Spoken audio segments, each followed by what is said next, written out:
President of Amity Education Group and Chancellor of Amity University. We have Arnold Longboy, the Executive Director of Recruitment and Admissions at the London Business School. Dr. Sonia bin Jaafar, CEO of Ghurair Foundation for Education, welcome. And Marc Pelletier, the HR and Vice President of the MEA region for Schneider Electric. So without further ado, today we will go into discussion, and what I might ask the speakers to do is just introduce themselves, tell us a little bit about the educational institution they work for and their role within the institution, and then we'll go into asking some questions about the future of education. So can we start with Dr. Atul? Dr. Atul, can you tell the audience a little bit about your Amity University and your role at the university? Yes. Thank you, Suraya. First of all, let me thank Forbes Middle East for organizing this great session on the future of education. As we all know, the pandemic has transformed the way education will be handled in the future. I represent the Amity Foundation. I am the president of this not-for-profit foundation, which was set up by our family, specifically our founder, Dr. Chauhan, about 30 years ago, with an aim that what we can do to impact education in our country, in India, and across the world. In the last 25, 30 years, we have now built up schools and universities across the world in 15 countries. We currently have 175,000 students who are studying with us. And about a decade ago, we looked at the UAE and our commitment to the region. And we're very proud and honored that we have established a great university in Dubai with thousands of students from all over the world who are studying various subjects with us. We also have international baccalaureate and Indian curriculum schools in Abu Dhabi, Dubai, and Sharjah. So we have a big commitment to the Middle East region as a foundation and to education. Thank you. Thank you, Dr. Atul, for that introduction. I might go to Mr. Arnold Longboy. Can you please tell us a little bit about London Business School and your role within the institution, please? Oops, sorry. You'll have to unmute, Arnold. You're on mute. Here we go. Perfect. Yeah, I just wanted to start by saying I think 3 of the most commonly asked questions over the last few months have been, when is this pandemic going to end? Can you put yourself off of mute, and can you see my slides? So there you go. One of the questions that was just asked of me. Thank you, Forbes, Suraya, and colleagues for organizing this today. I am Arnie Longboy. I am the Executive Director for Recruitment Admissions at London Business School, mainly responsible for the selection of what I call our future alumni of the school. We are a standalone graduate business school, which has about 2,200 students every year across several different countries, 66 different, more than 70 different nationalities are represented in our student body. We have our main presence in London, but we also do have a program in Dubai and have now for the last 12 years. Very quickly, we have 12 different graduate programs catering to the very different levels where you are in your career. We have a very strong, what I call pre-experienced set of master's programs. Those can be a master's in management to a master's in analytics and management. We have the traditional 2-year MBA as well, a master's in finance, and then we have what I call the programs for our executive students.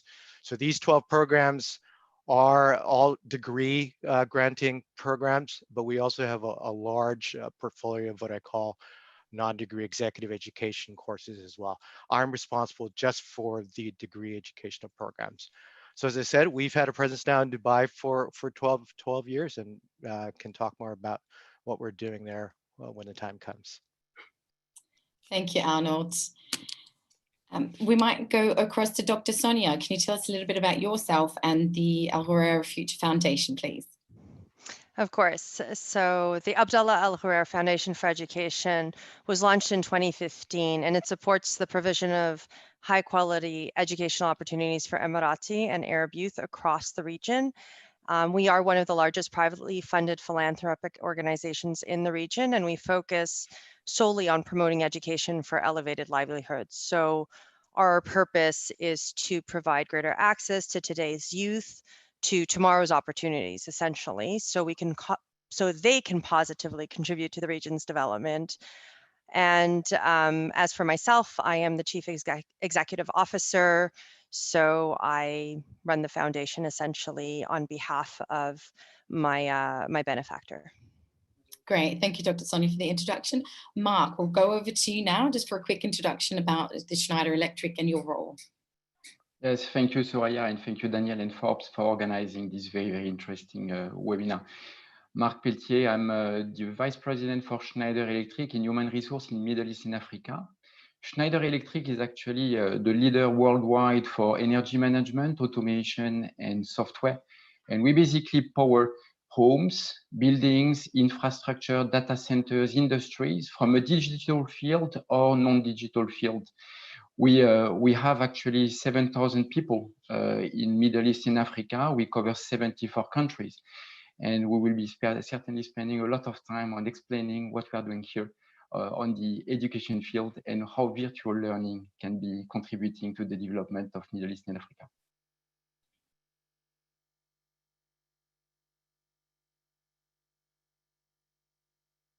Suraya, you're on mute. You're on mute. Suraya, you're on mute. Right.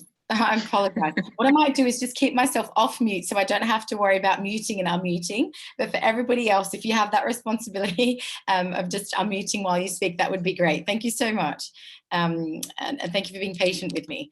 Okay, so without further ado, we've now heard introductions from all the speakers, and no doubt they're amazing speakers from very, very reputable institutions. So let's start with Dr. Atul. Dr. Atul, what I'd like to ask you today is that COVID has really changed the landscape in every industry. And today we're focused on what influence and I guess change it has had on the education institution. I'd like to just look and ask questions about, the university and look specifically at what changes and how did the university respond to the forced lockdown period and still provide students with the quality of education that it prides itself on. So can we start by looking at that? Sorry, is Dr. Atul with us? Okay. Suraya, thank you so much. I think if we look at universities in general, they are very, very resilient. If you take a stock of the percentage of universities that have survived over the centuries, the percentage is much, much higher than what any corporate has across time. So when this pandemic struck, I think it took everyone by surprise, though of course everyone prepares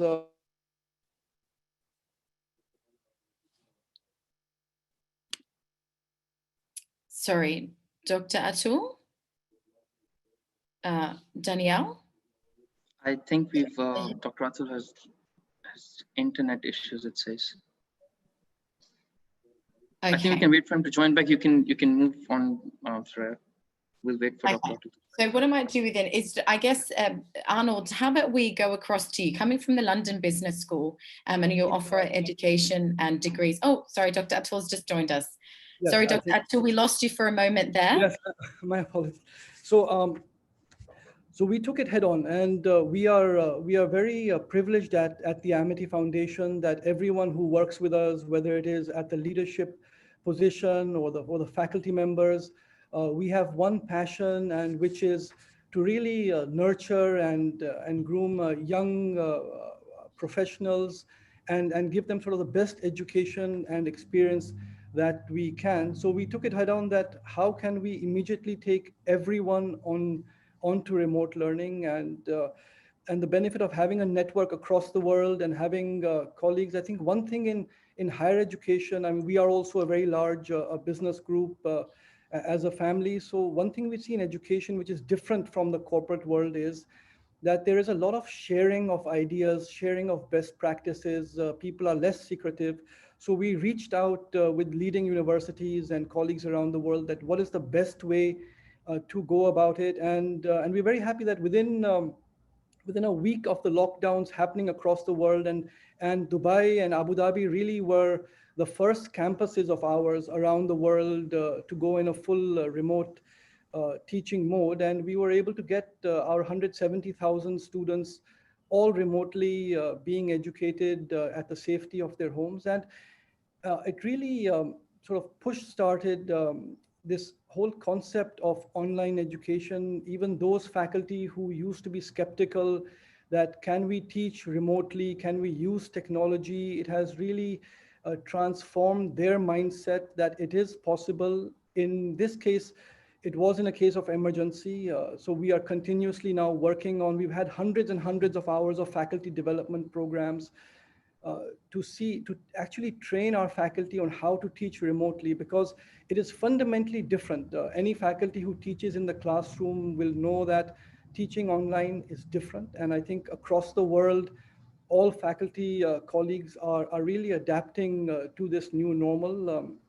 But one thing, there are also many benefits that we saw, which we had never really thought about, though of course Zoom and various technologies existed. In the last 2 months, we have had over 1,600 senior people, whether it was the Dalai Lama or Nobel laureates or CEOs from top institutions and organizations around the world. They've been able to come online and interact with our students, which maybe earlier we were not doing, even though the technology was there, it existed. So it has really pushed us. So it's almost like it pushed you to become creative and create opportunities to give more access and more information and a diverse experience for students. Is that right? Yes, no, absolutely. I think that is what life is. Sometimes you get comfortable in the way, if everything is working well, people think, why should we change it? You need sort of an external stimulus, as you were saying, to be more creative. And what I think all universities around the world have suddenly realized is that this technology has been existing for many, many years. We just did not do the extra effort to utilize the technology. And what everyone, I mean, as I speak to our leadership and our professors across the world, everyone is saying that even when the world becomes normal and the lockdowns and the traveling restrictions finish, we will continue using this technology in our classrooms and in our universities.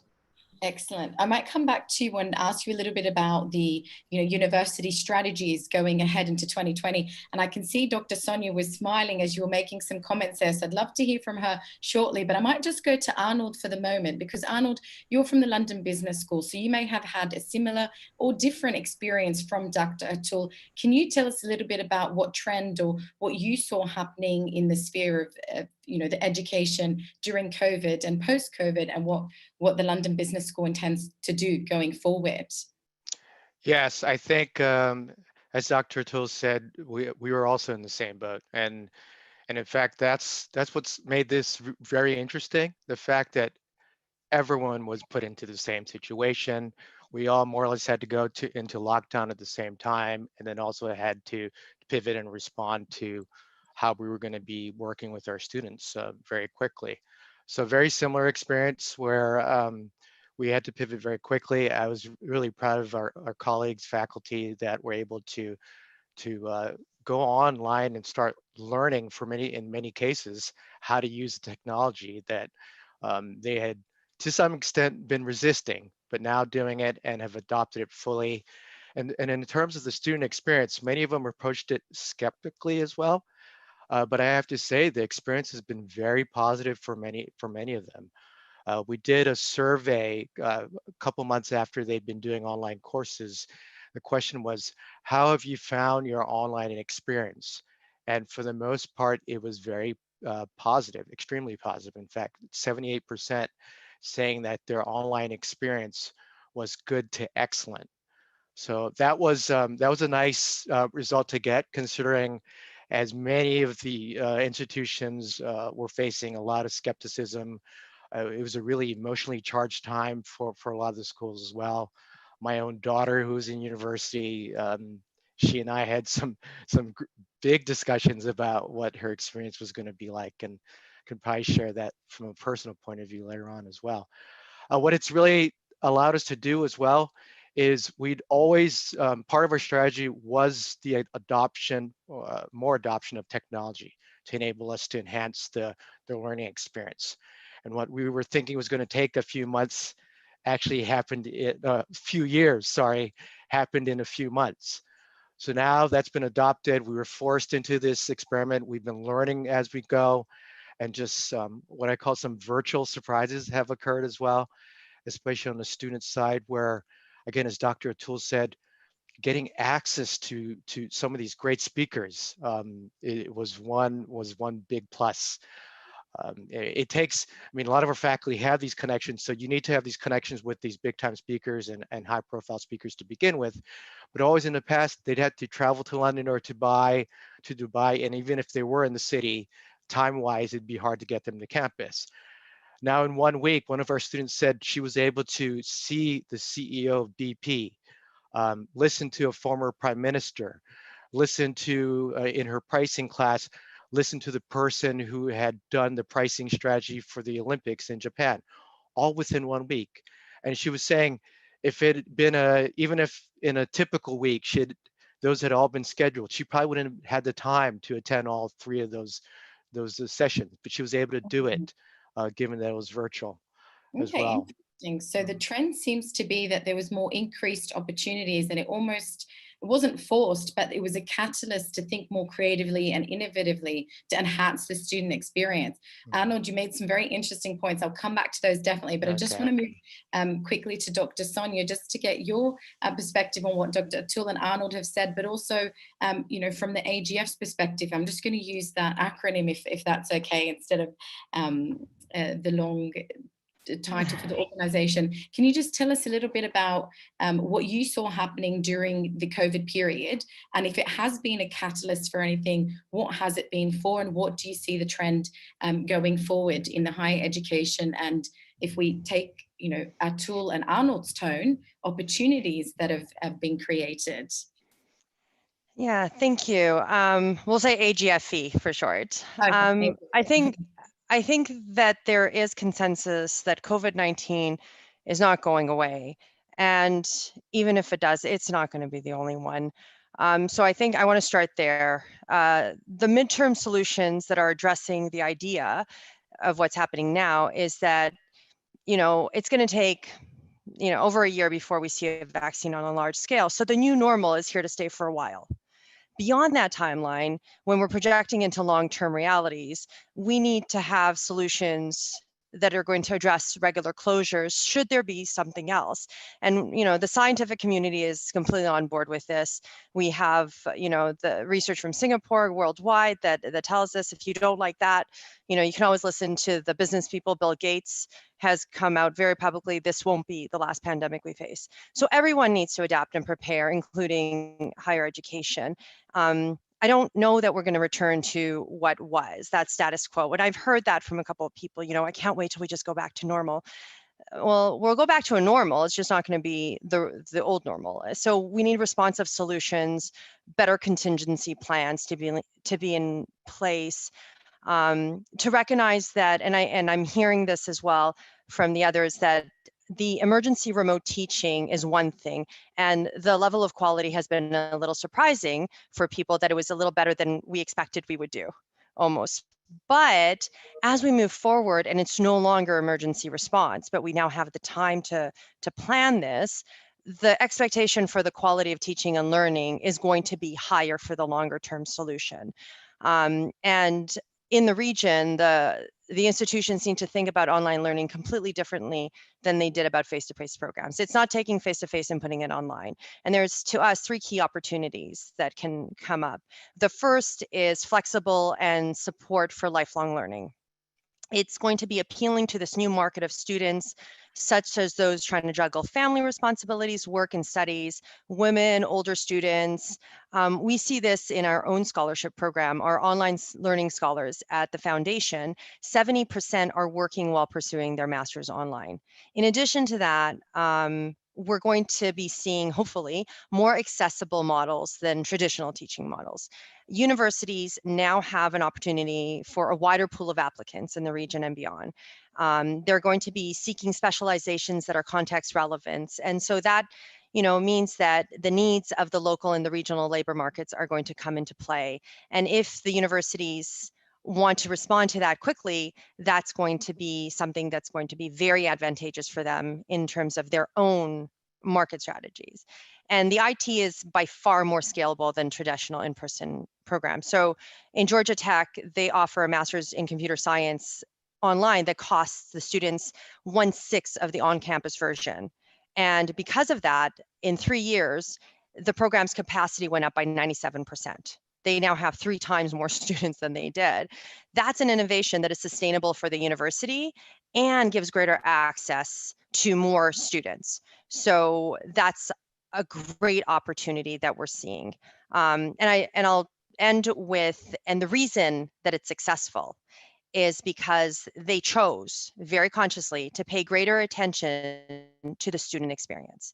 So it's not just about making sure the content is there, it's about making sure that they're going to be successful, preparing them for work, building better partnerships with industry, finding ways to incorporate experiential learning, making sure that their well-being is being addressed. So there's a lot of opportunities. I'll pause there and we can talk more. If you I was just going to say thank you so much, Dr. Sonia, because you've just finished with a point which I think is very relevant to bring in Marc at that point. I mean, the point you've made about the scalability of education and making it so low cost that it's now accessible, by people all over, and it really now allows, the student experience as well to be enhanced, and therefore greater access to opportunity and work. And this is exactly what I understand Schneider is doing. Marc, can you tell us a little bit about Schneider Electric and its programs for students, and in particular the free ones we were discussing earlier today?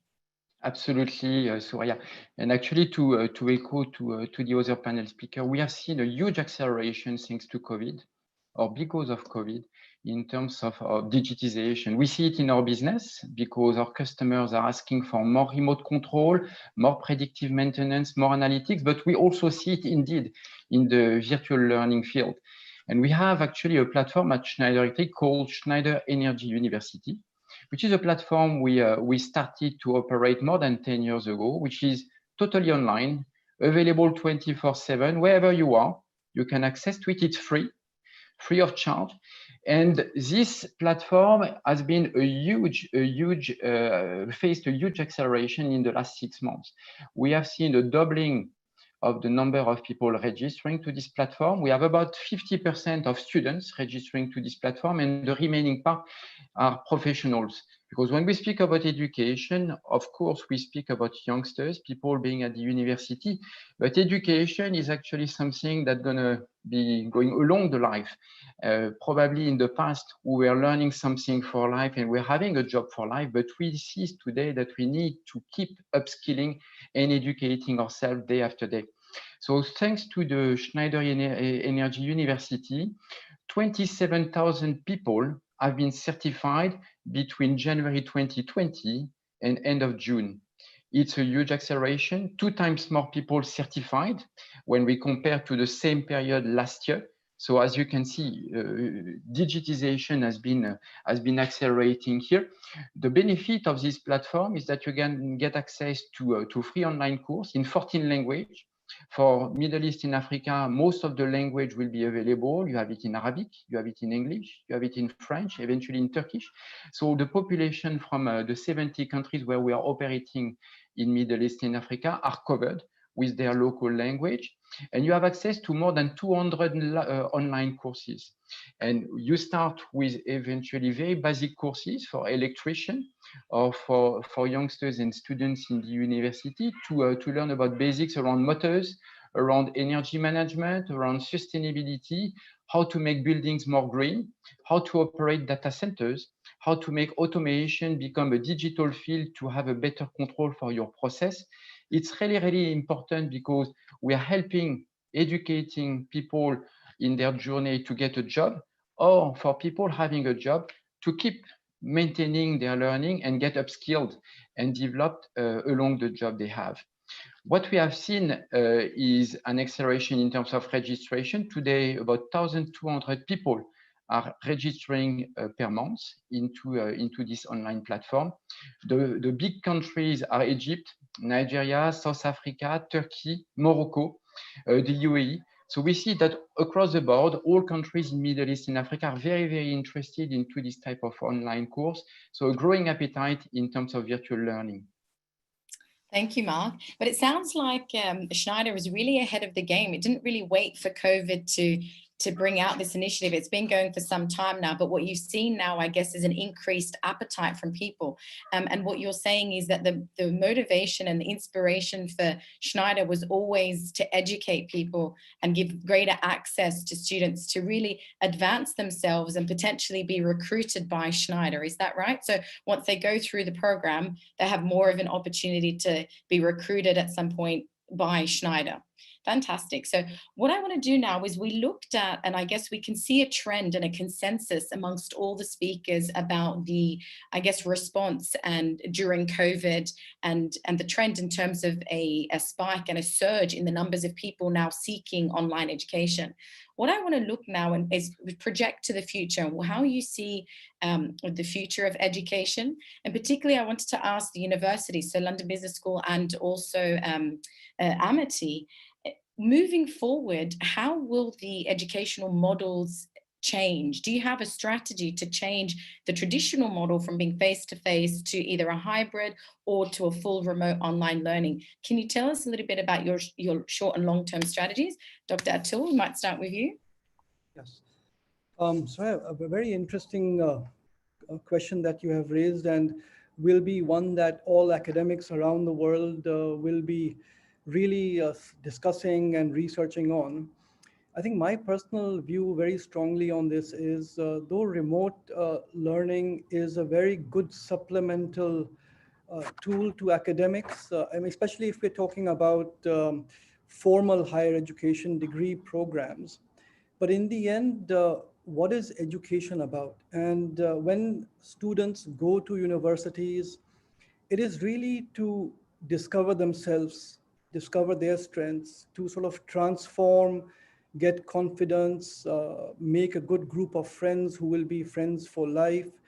And the knowledge that they really get, of course, is very, very important. But if we see over the lifespan of a person, the knowledge that they get from the university is less important than the other aspects of being on a campus. So my strong feeling is that in the future, the learning that universities will get from this experience of remote teaching is that the hybrid mode or flipped mode of education will drastically increase. And of course, all universities, even our university campus in Dubai, had really been for the last couple of years been working tremendously on using the flipped mode of teaching, where basically the theoretical aspect of the class is recorded, which the student can see at their own time, and the classroom time or on-campus time is used more for interaction with the dialogue with the professor or dialogue with the colleagues. And this really, as everyone has been saying, what may have taken 2 years, 3 years, 4 years will really fast track. And I now presume in the next 1 or 2 years, virtually all universities will be using this mode of teaching. I think another big aspect that this remote learning has done is bring in the transparency in what educationists have to deliver. You know, even if we read Plato of so many years ago, his writings on philosophy, he mentioned that if you are buying a product, like let's say you are buying a sandwich, you can taste it beforehand, you can see how it is wrapped, what quality it is.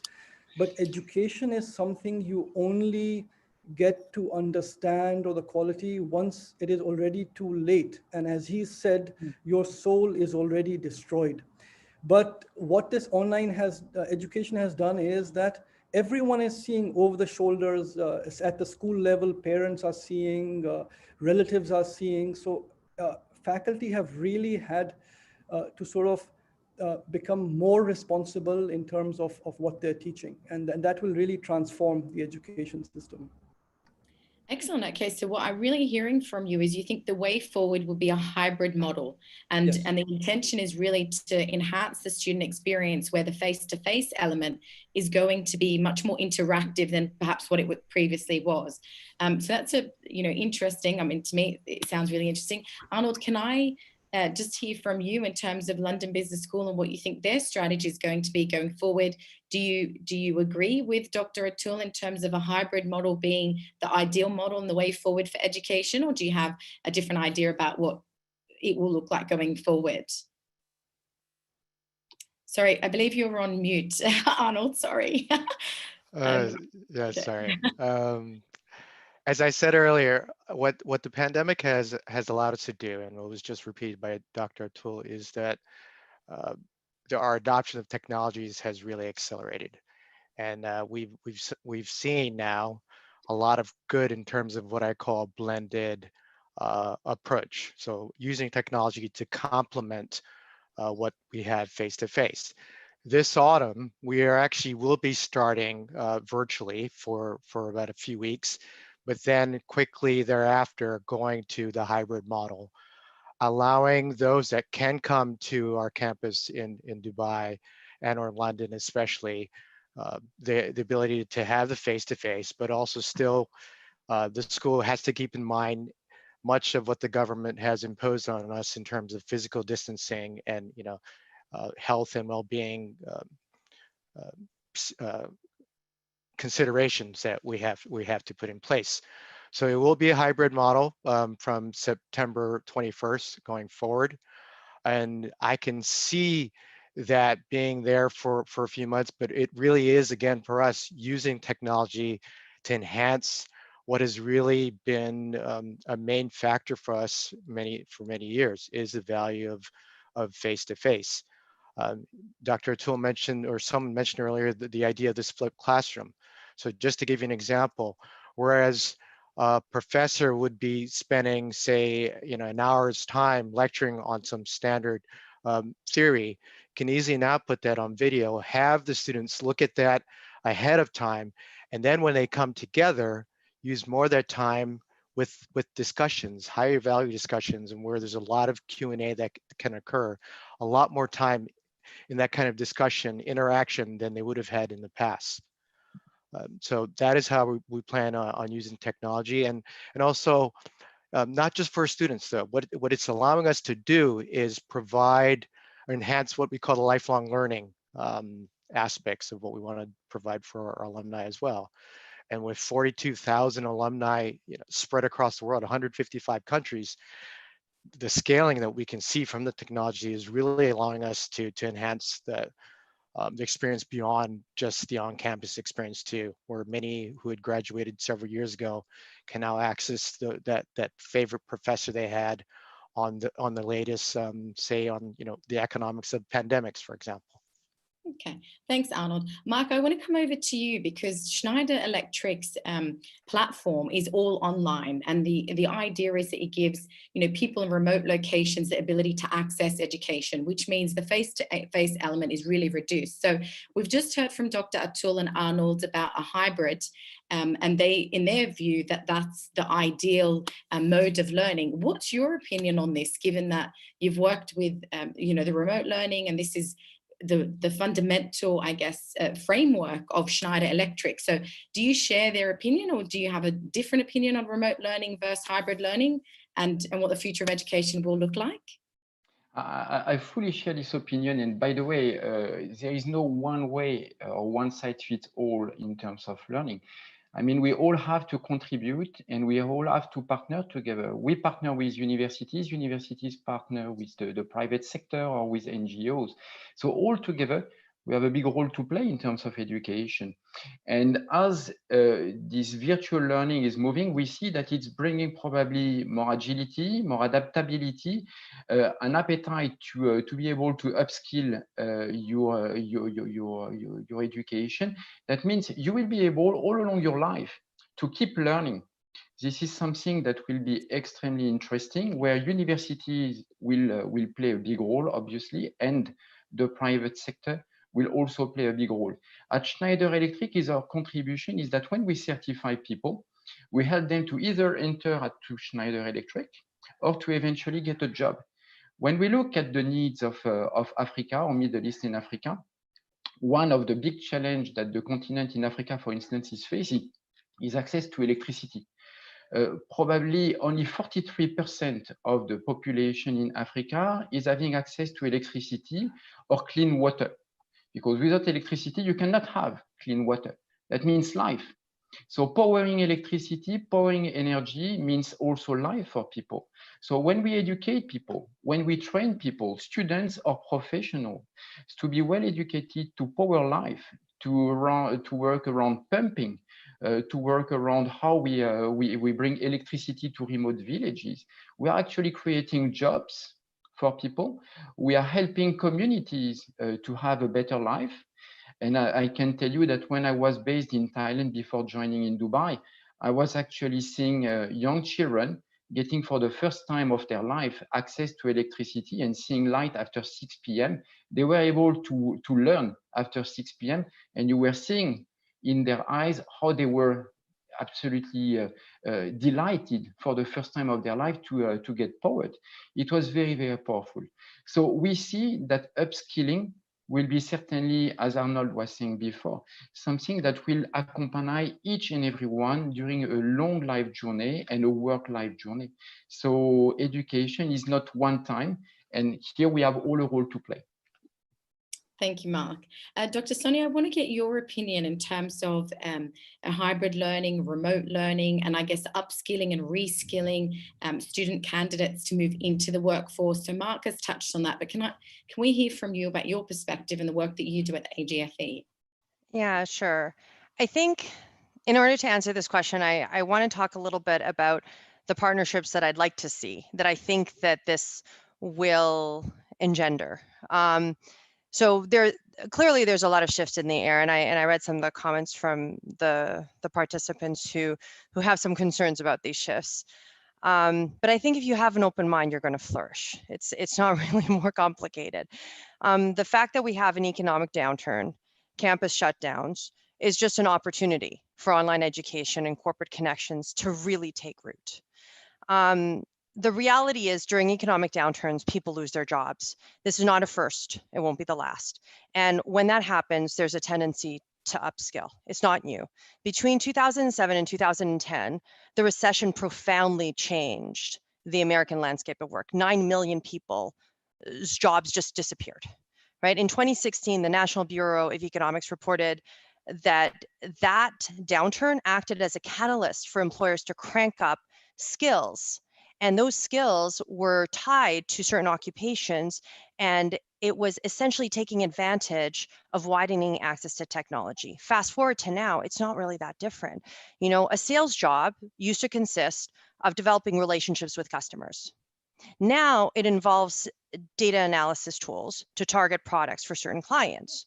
Does that mean that a salesperson is out of work? Well, yes, if they think that they're still building relationships with individuals, but if they're willing to go back and understand data analytics, big data, understand how to use a dashboard, understand how to, do the marketing differently, they've got not only a job, but they've got a higher end job now.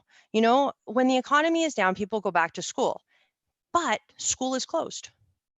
So now what happens? We need to be responsive and flexible.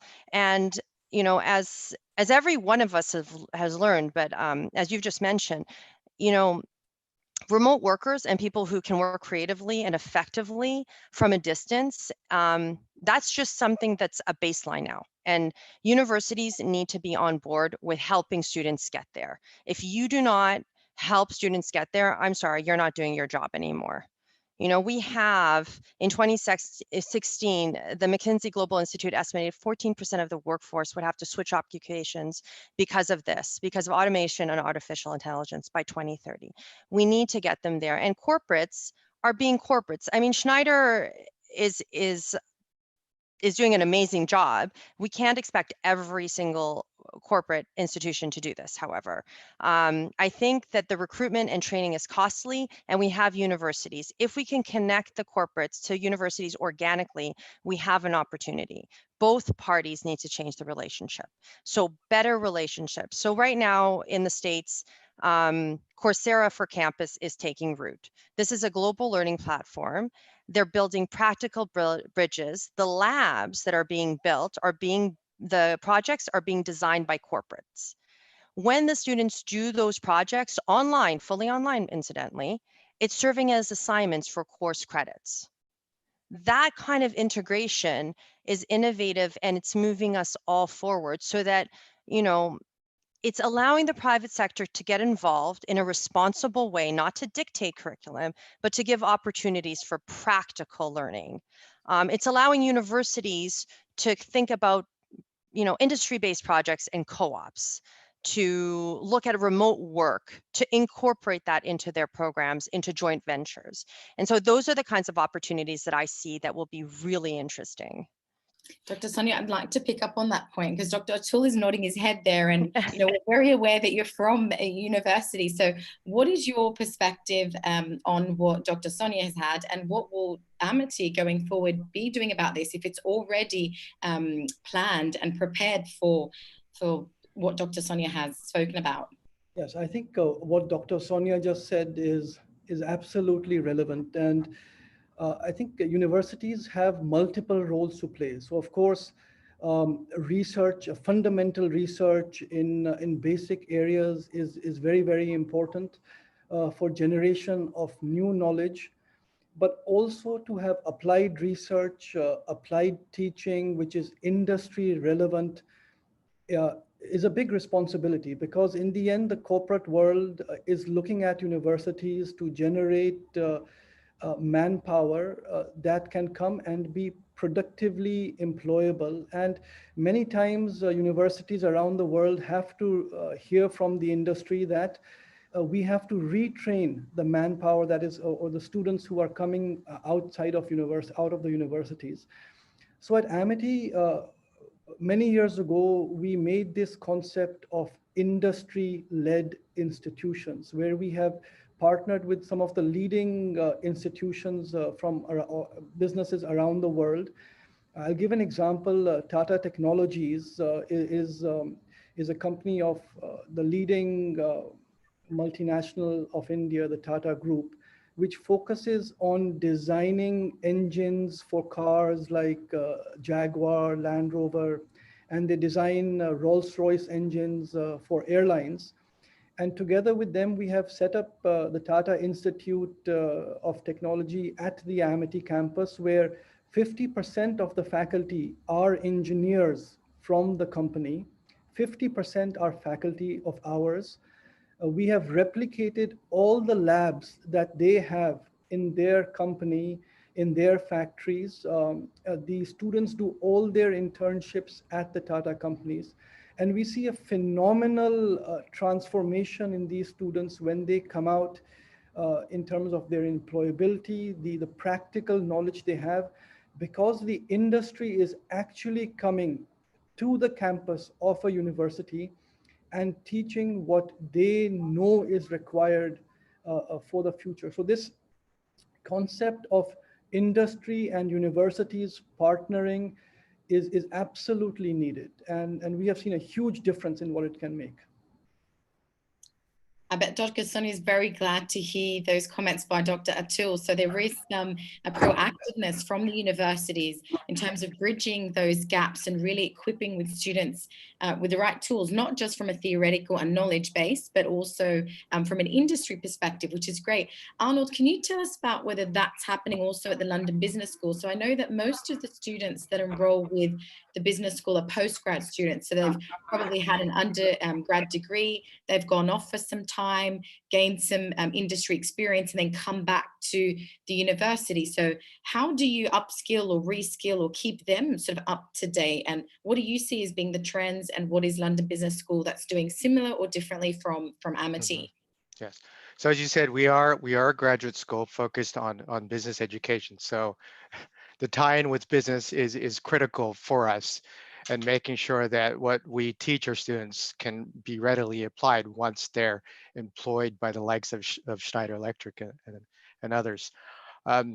We also focus on, so a big differentiator for us is our focus on core research.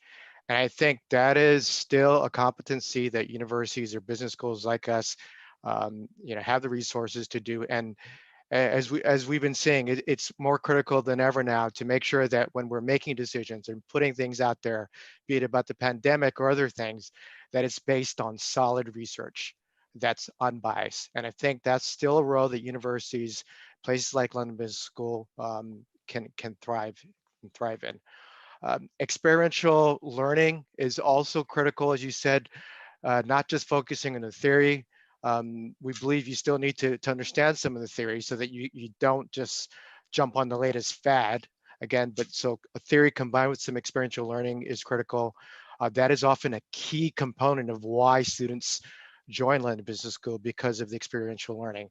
We've had to adjust a bit, whereas we would send students out to different companies and countries, and working closely with companies to work on some of the challenges that they face. But we've been able to do this virtually as well, and probably at a larger scale than in the past. And another example of how we partnered with businesses is this past year was the first year of our one-year master's in analytics and management.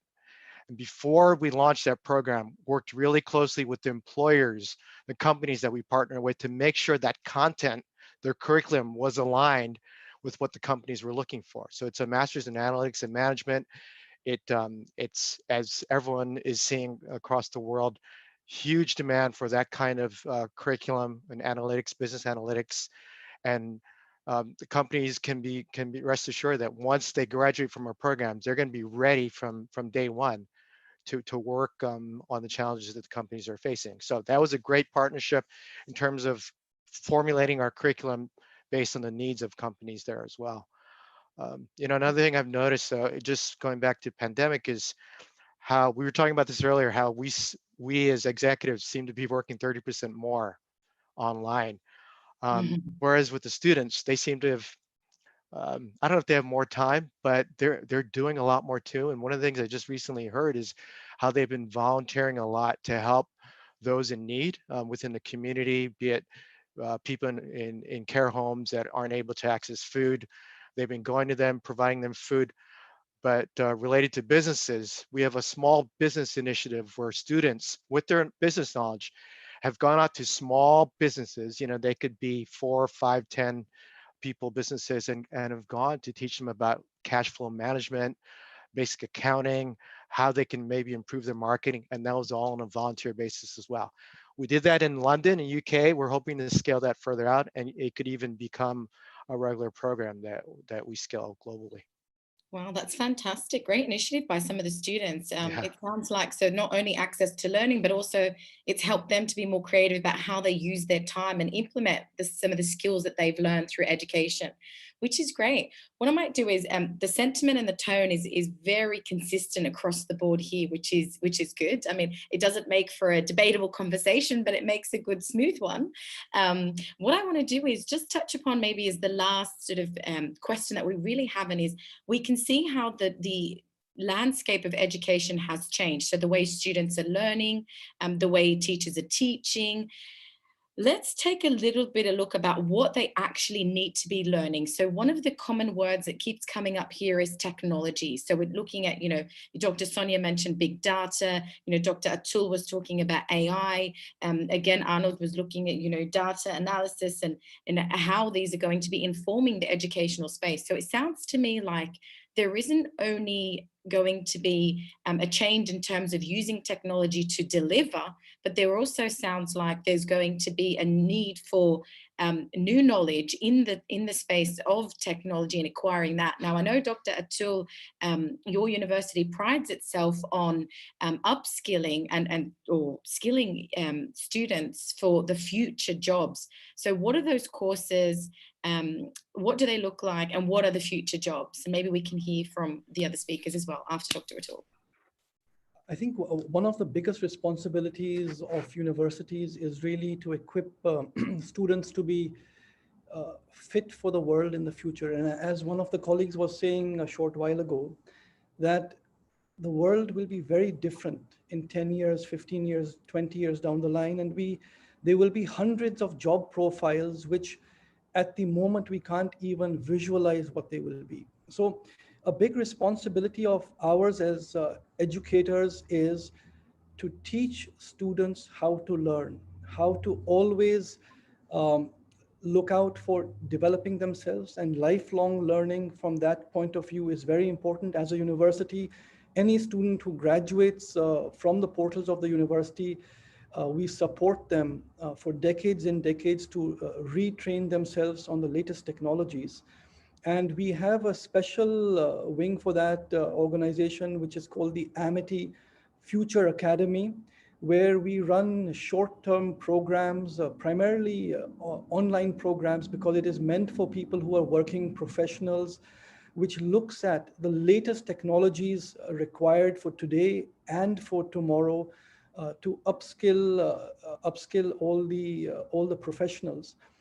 And this is something which during this time of pandemic, we actually offered free of cost to students and professionals around the world. And we were amazed that we had hundreds and thousands of professionals who came online. And I think one of the great learnings for professionals during this time of the pandemic also was the great benefit that training yourself can give you. And I think many of the professionals working never had the time, or they never thought of that, but because they had maybe more time, they went out and they educated themselves and they have upskilled, and they're seeing huge benefits. So that is really the future of.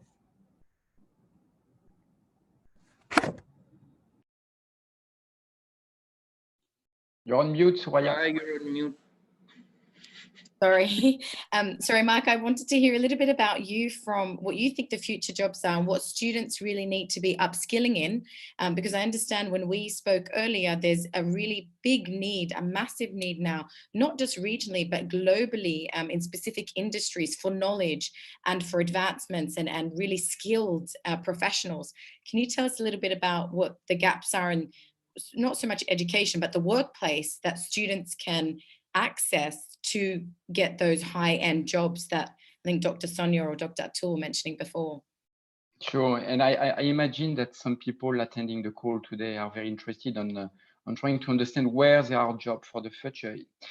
I have already mentioned previously that the access to energy is something that is going from an increasing interest. The World Bank has said that until 2030, there will be about 4.5 million jobs only for renewable energy, and only for solar lighting, more than 2 million jobs will be needed. So a big need to develop people in this field. Now at Schneider Electric, we also see a huge need for data. Most of the panel speakers were mentioning about virtual learning. We cannot have this discussion today without data center. We cannot have this discussion without having robust networks, good bandwidth, to manage video and audio. So data centers will need to have certified people. And we at Schneider Electric need to have partners to be able to operate and control this data center. So data science, analytics will be of increasingly importance, and there will be massive investment in the globe, but basically also in Middle East and Africa. When I look at the industry field, look at the region we are covering. Our industrial client need more control, reliability, safety, process automation, analytics, AI.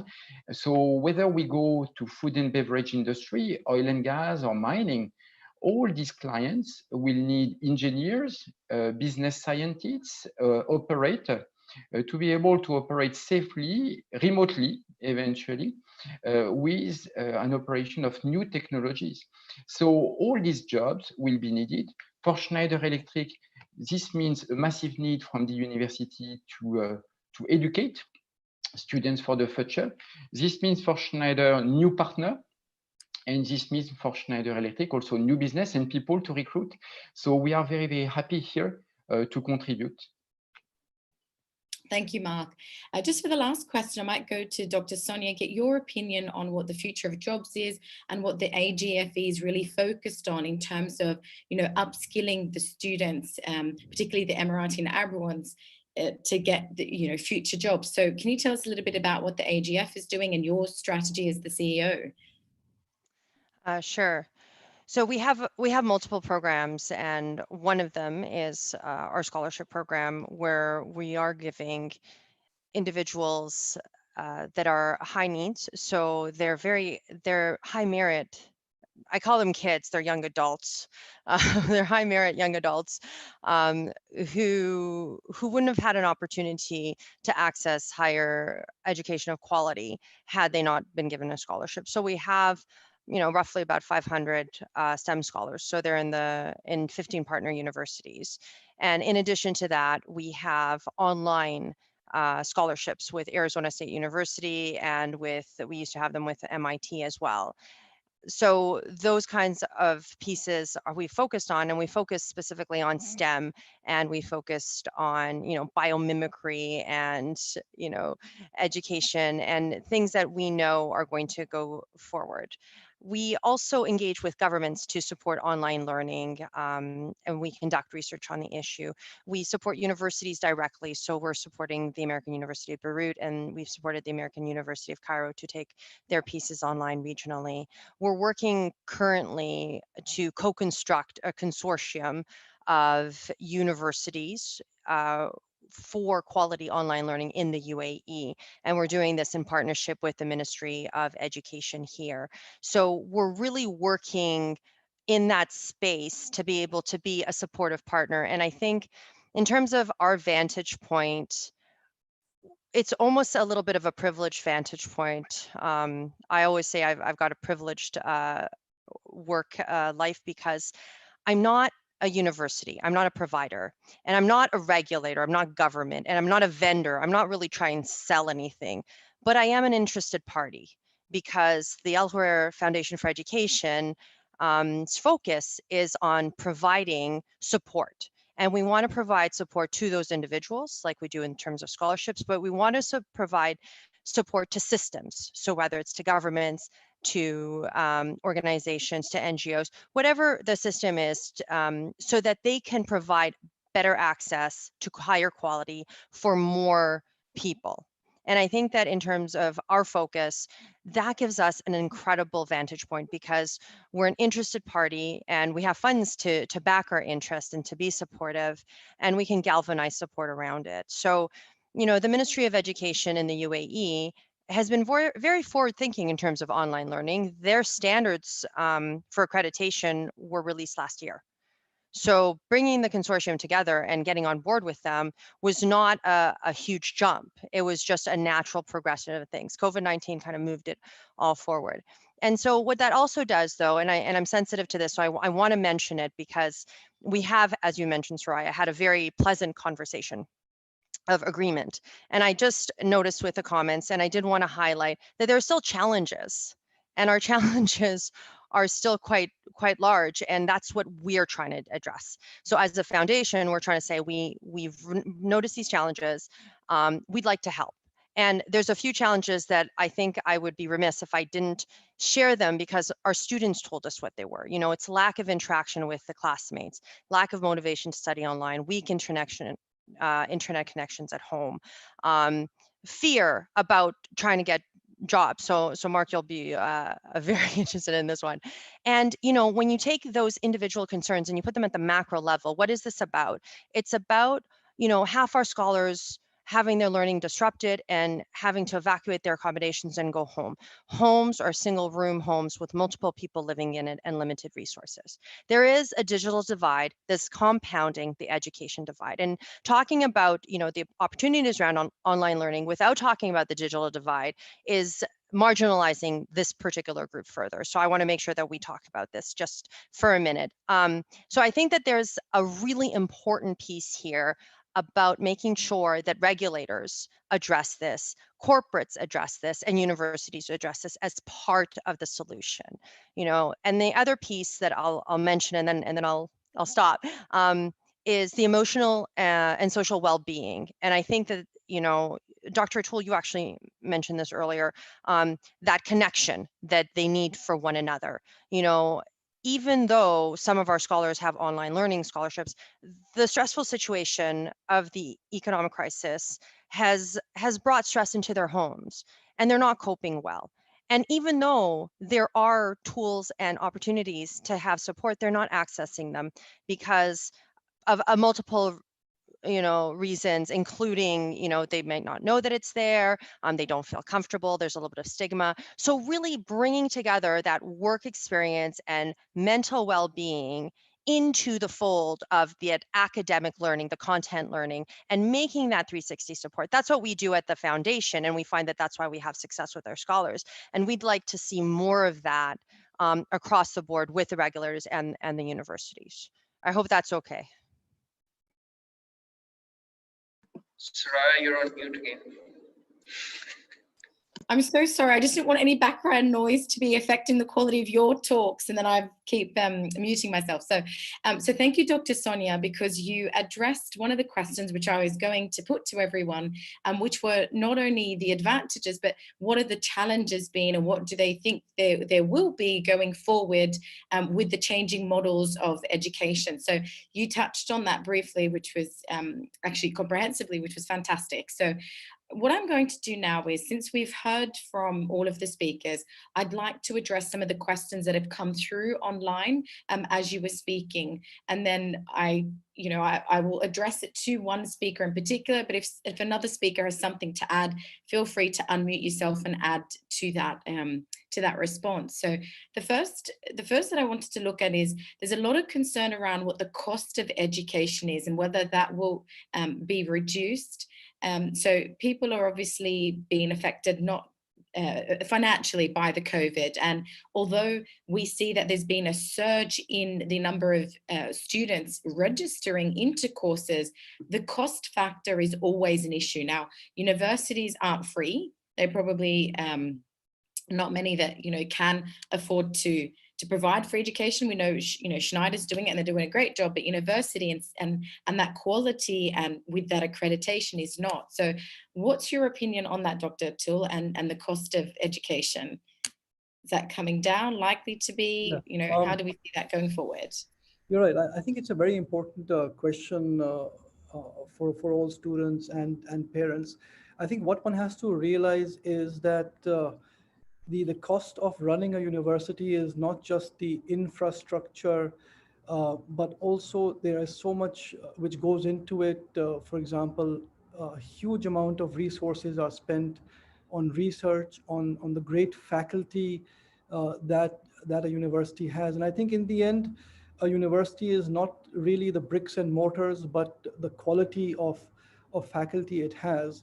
So I feel in the short term, because hopefully this COVID pandemic is not going to last very, very long, there will not really be much of an impact on the fee structure of universities. I know universities across the world are, of course, helping their students by making installment plans. But how it will affect the future of fees, we will have to see. Of course, if we take fully online degrees, their cost structure many times is different, is lower. But what we have to realize, what universities are doing at the moment is not online teaching, but is sort of remote teaching of a full-time degree. So we have to have a fundamental differentiation between what is education that is fully online and what is education that is actually a bricks and mortars education being delivered. As education will become more hybrid, I am sure it'll have an effect on the cost of education, because universities will be able to offer the same experience and the same education with less infrastructure, because let's say 40% of the education will be delivered online. And I think technology is one thing where the cost always keeps going down. It does not really increase in the future. So I think it looks good. I think that's a very positive response, and I'm sure lots of people in the audience wanted to hear that from you, Dr. Atul.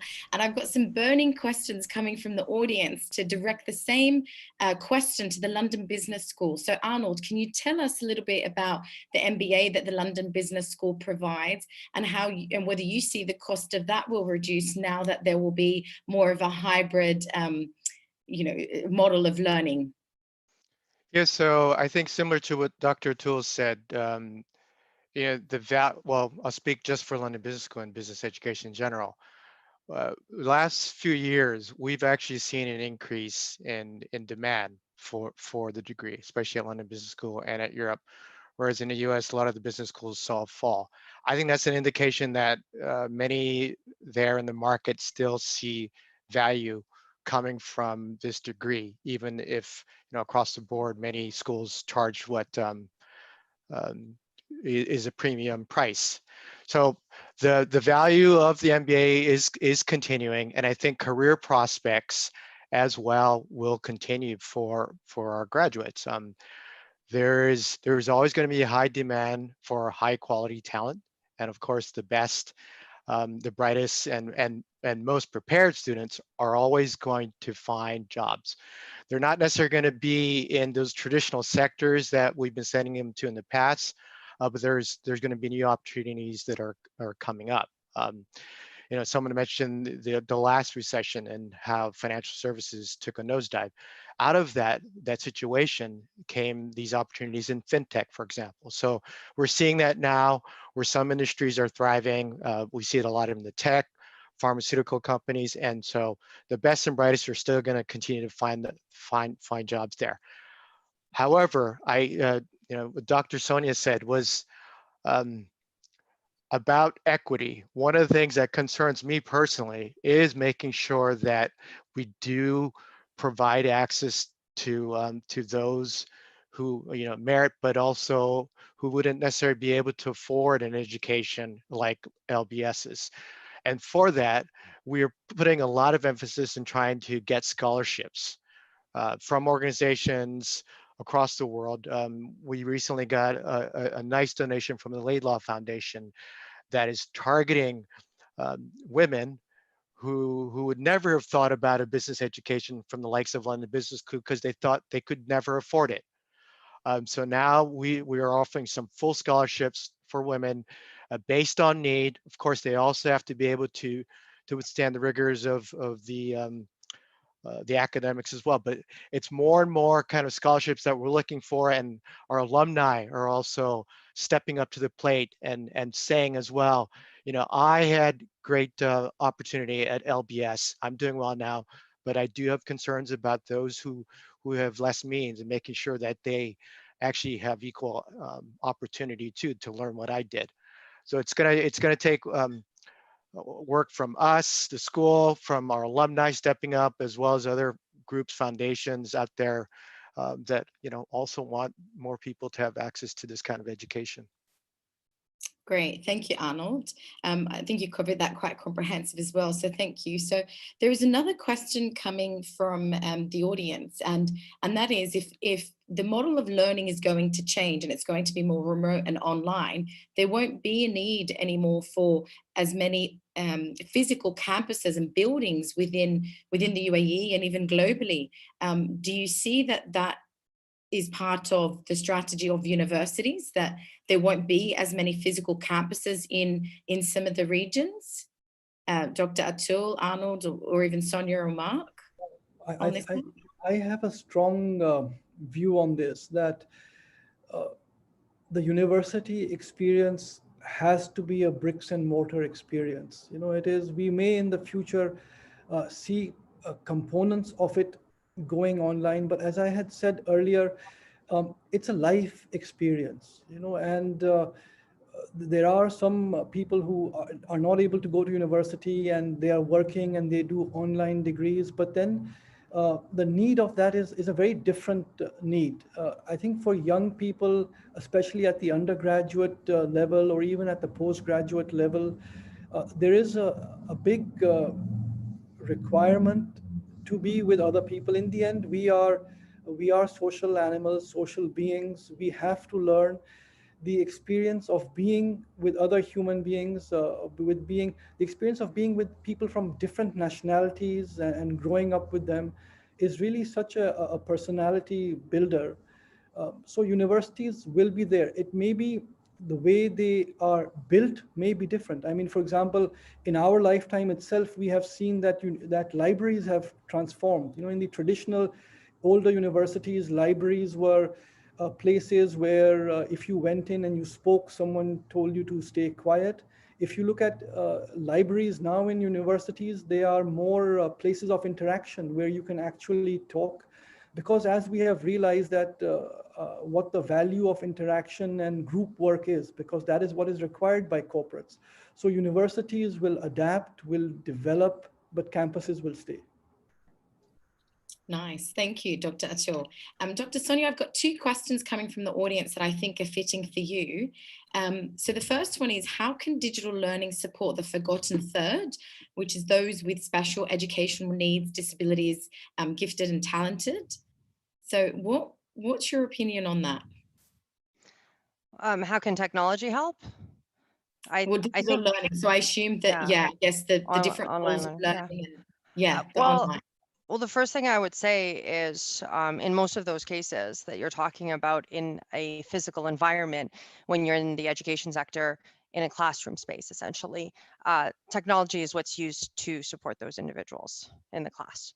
So whether it be a gifted student or somebody who has difficulty putting the words together on a page, we're now giving tablets and support systems to help them figure out how to focus your eyes, and how there's so much technology out there now to support those kinds of additional needs. We also have, in terms of web-based pieces, we also now have evaluative tools to decide how accessible sites are.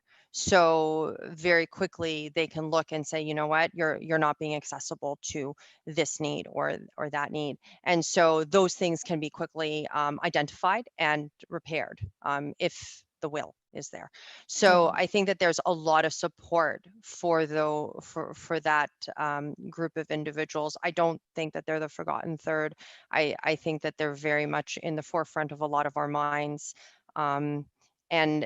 And I would say that it's anyone who's marginalized is at the forefront of our minds. It's not just this individual group. We need to be inclusive, and we need to be inclusive not because it's the right thing to do. We need to be inclusive because there is not a single one of us, no matter where we are in our lives or how successful we are, that has not had a moment where we didn't feel like our needs were being met, and we just. I always think that the fortunate people just had something in their lives that supported them, or someone who understood. There's always that story of a teacher or somebody or a parent or a cousin who understood and was able to get you through that moment. And we just want to systematize that, because not everybody has that support structure around them.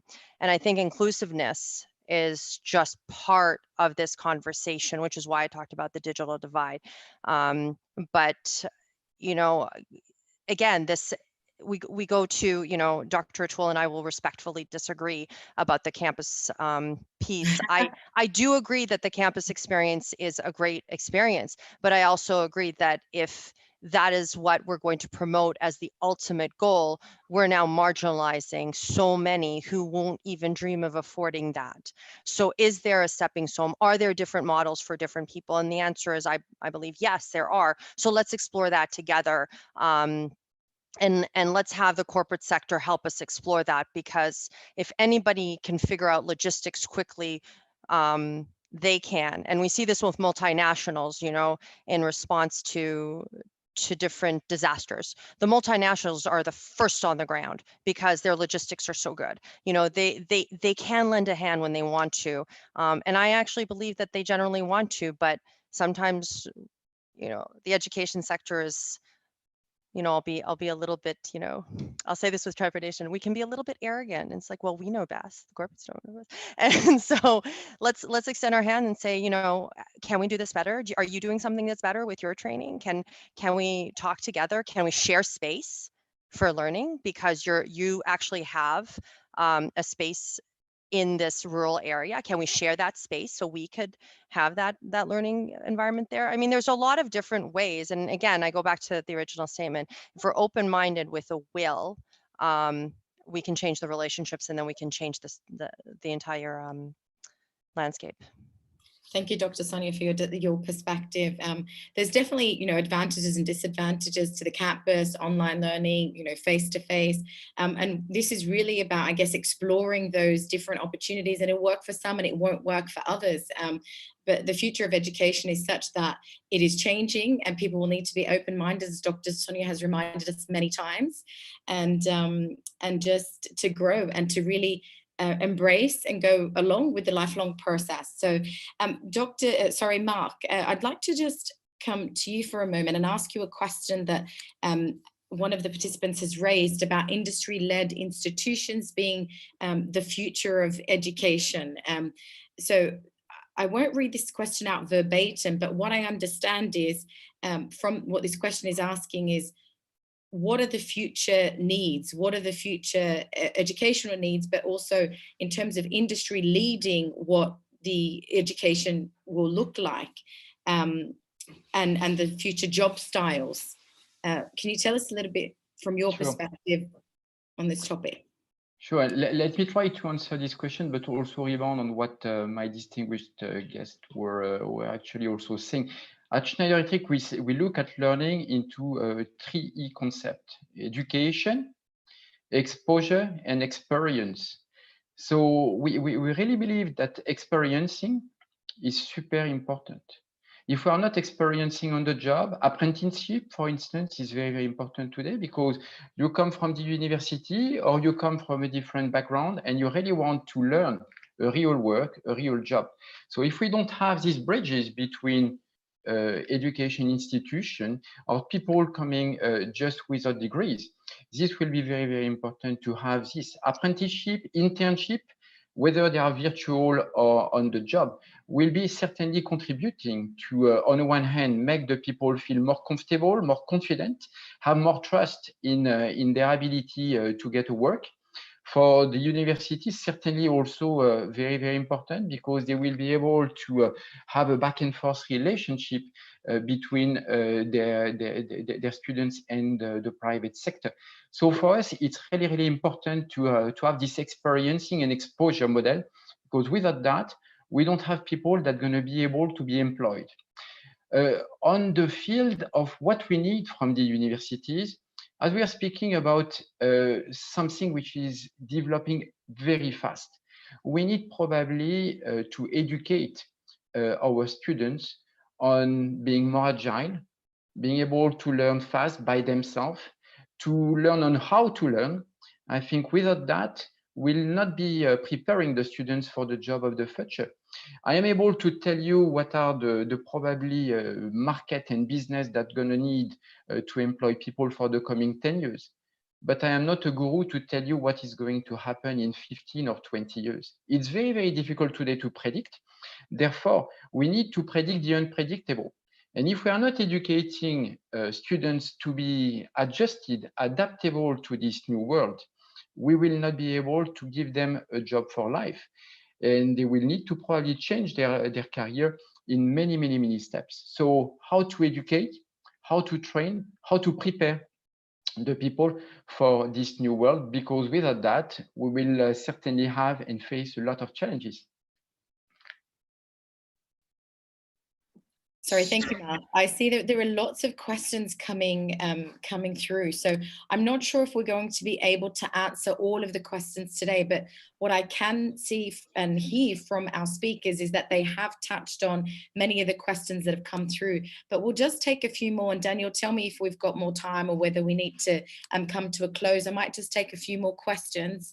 And then I guess if there are any that we've not been able to answer in today's forum, you can reach out to Daniel and ask those questions, and we can possibly have the speakers at a later time email back responses or organize a call. I'm not sure if the speakers would be happy to do that, but I'm sure they will. After having spoken with them all today, they seem like amazing and really inspiring speakers. So let's just take a few more before we wrap up. I think we can wrap up in 5 minutes from now. So all right, excellent. One more question.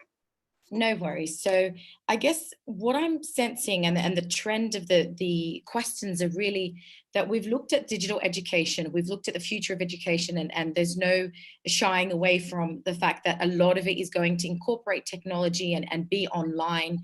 Yes, there will be some face-to-face, but there still seems to be some fear amongst the audience or the participants that, you know, digital education is going to take away from that social skill. It's going to take away from the ability to develop teamwork, cooperation, and the soft skills that students or you know, prospective employees need in an organization. So, you know, Dr. Atul, one of the things you've spoken about having on-campus learning is to have that physical experience where you're learning this. But even universities is not enough. There needs to be, going to university won't be enough to develop those skills.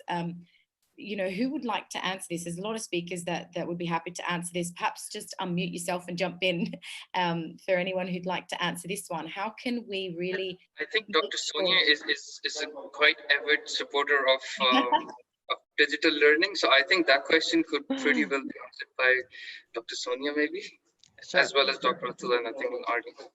Yeah. I think we can't expect, you know, universities to be everything to everyone. That's really the short answer. And the assumption that we all, you know, evolve and grow and become these wonderful individuals because we go to campus is a little bit presumptuous about the quality of what's happening on campus for everybody. There's some people who go to campus and just, you know, find that it's a lot of overwhelming pieces and don't actually do well. That's why we have a 30% attrition rate in the first year. So I think what the conversations are in online learning, which I find interesting, is that we're so critical about every single piece and how we're going to do it, but we actually don't reflect as deeply on what the experience has been in the past on campus. And this said, I went on campus and I grew, and I was one of the people who benefited greatly for campus. So Dr. Atul, you've got me there. But but I do think that, you know, maybe there's other ways of doing it. You know, maybe there's community centers that could pick up that piece. You know, maybe if they are doing something online to gain greater access, this was what I was saying, but using spaces differently. You know, if there's a critical mass of individuals learning in a certain place that happens to be off campus, could they get together? Could they have mentorship tied to a corporate piece? Like we run a mentorship program with all of our scholars. And right now we've got a 16-week mentorship program with 94 scholars and 94 mentors from the corporate world. Volunteers who just stepped up and said, yes, I will actually spend 16 weeks. This is not like a 1-week mentorship program, answering questions, meeting with them weekly, and holding their hands and being that person in their lives that will tell them, actually, you can't write an email like this. Actually, when you approach somebody on LinkedIn, that's not how it's done. Actually, let me just listen to how you're feeling and how you're coping, and helping them find that space. So there's a lot of different ways that we can do it. I'm just saying, let's explore them, and let's not assume that the traditional ways was working for everyone, because it simply wasn't.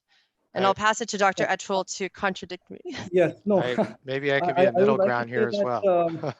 You know, I absolutely agree. What will happen is that the future will see multiple models of ways of educating, because every person has a different need. So there is a need for campus education, there is a need for online education, there is a need for blended education, and in the future there may be multiple more models that will come. But But I have a strong belief that one thing that will stay constant in the field of education is that we will have great visionaries and great philanthropists like Mr. Ghurair, who I've had the honor of meeting multiple times, a great visionary he is, and Dr. Chauhan, who is the founder of the Amity Foundation. So individuals will always be there who are passionate about giving platforms to young people who deserve it, who need it, who are passionate about building themselves. And everyone who is in the field of education, whether it is the faculty members or anyone who is involved, has this one mission, that they want to give the best to the students that they are nurturing in whichever way the platform may be. We do not know what the future will hold, but this feeling of compassion, of caring will always be part of the education system. And that is what gives us hope and joy and happiness. Thank you, Dr. Atul. That was very Arnie wanted to add something. Yeah, it's basically repeating what was just said, but we're a diverse society, and there are diverse learning kind of needs and approaches. So I think having different approaches is the way of the future. We happen to be approaching or adopting a strategy that's going to be the best of both worlds. But I do think, as you're seeing now, the traditional campus is not going to be the prevalent mode going forward. A lot of schools with strictly on campus kind of focus are going to shutter. You see them shuttering now, especially in the US. So education really has to kind of look inward to think back what their value proposition is and what their reason for existence is. Each institution is going to have to do that, and then figure out the best way to deliver what they stand for best. And I think it is going to be a combination of the two. And I think Dr. Sonia said as well, university is not for everyone. That's why you have that high dropout rate for the first year.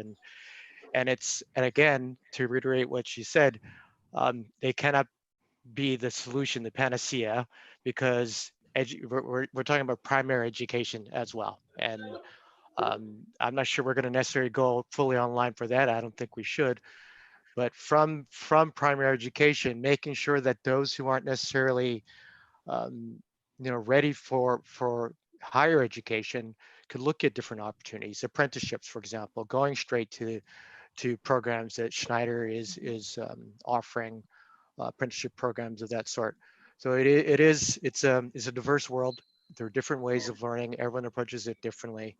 But each institution is going to have to figure out what they excel at best, and then how they can differentiate themselves, because there are going to be schools that are going to be shutting down. Absolutely. Thank you so much, Arnold. So I guess that was the last point or question that we could take for today, because we are coming to a close. So I just wanted to thank all the speakers for their input. I believe you were very inspiring. I mean, most of the conversation was smooth, and we did have some, controversy towards the end there, which is always good, because it's always good to see the same topic from different perspectives. So I think it was great insights. Thank you all for joining the Forbes Middle East Future of Education webinar. We hope to speak to you again sometime in the future. If you've got any questions, please send those over to Daniel. I think Daniel has left his email. I've left my email address in the chat section, so you can send me your questions. And thank you so much, Suraya. Thank you, Dr. Sonia, Marc, Dr. Atul, Arnie, for taking time out from your busy schedules at this point in time and joining us for this conversation. Like Suraya mentioned, I think it was very insightful, and we've got some really good feedback as well. I think people were really involved in the conversation. There was quite a lot of comments coming in the chats and the question and answer sessions as well. So thank you so much for joining in, and stay safe, everyone. Take care. It's time of the corona, I think. Stay indoors. And thank you so much for joining in. Have a safe day. Thank you. Thanks, Suraya. Thank you, everyone. Thanks, Suraya. All the best. Bye.